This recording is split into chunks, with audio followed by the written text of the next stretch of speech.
Britain में प्रधानमंत्री बनने की रेस दिलचस्प होती जा रही है। भारतवंशी ऋषि सुनक ने अब तक सबसे अच्छी पकड़ बना के रखी है, लेकिन जहां एक तरफ भारतीय मूल के ऋषि सुनक 2 राउंड के बाद एक अच्छी बढ़त बनाते हुए नजर आ रहे हैं, तो वहीं उनके लिए चुनौतियां कम नहीं है। और अब एक और चुनौती बोरिस जॉनसन ही है, जो भारतवंशी यानी कि सुनक को प्रधानमंत्री के पद पर नहीं देखना चाहते हैं।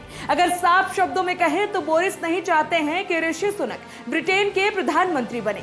खबर है कि बोरिस जॉनसन सुनक को छोड़कर किसी भी दूसरे उम्मीदवार का समर्थन करने को तैयार है। उनकी तरफ से दूसरे उम्मीदवारों को कहा जा रहा है कि किसी भी कीमत पर सुनक का समर्थन न करें।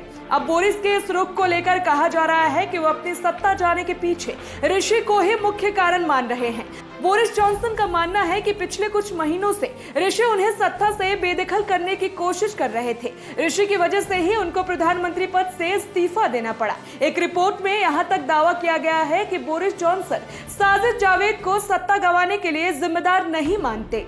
बोरिस जॉनसन अपने सत्ता जाने के लिए सिर्फ ऋषि सुनक को ही जिम्मेदार मान रहे हैं। उनका सारा गुस्सा ऋषि की तरफ है। इस बात का गुस्सा ज्यादा है कि एक तय रणनीति के तहत बोरिस को सत्ता से बेदखल कर दिया गया। बड़ी बात तो ये है कि बोरिस जॉनसन ऋषि सुनक का विरोध तो कर ही रहे हैं, लेकिन विदेश सचिव लीज ट्रस को पीएम बनाने पर भी काफी जोर दे रहे हैं। ऋषि को लेकर उनका विरोध इतना ज्यादा है कि वे इस समय जूनियर ट्रेड मिनिस्टर यानी पेनी मॉर्डन का समर्थन करने को भी तैयार दिख रहे हैं। इस बारे में जब जॉनसन के एक साथी से बातचीत की गई तो उन्होंने ये स्वीकार किया है कि केयरटेकर पीएम ऋषि को लेकर ज्यादा उत्साहित नहीं है। वे मानते हैं कि उनके साथ धोखा हुआ है, लेकिन ऐसा नहीं है कि वे ऋषि के अलावा किसी और को भी पीएम बनते हुए देख सकते हैं।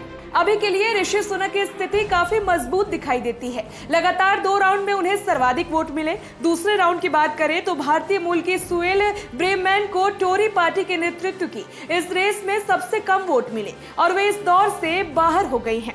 सबसे ज्यादा वोट ऋषि सुनक को मिले।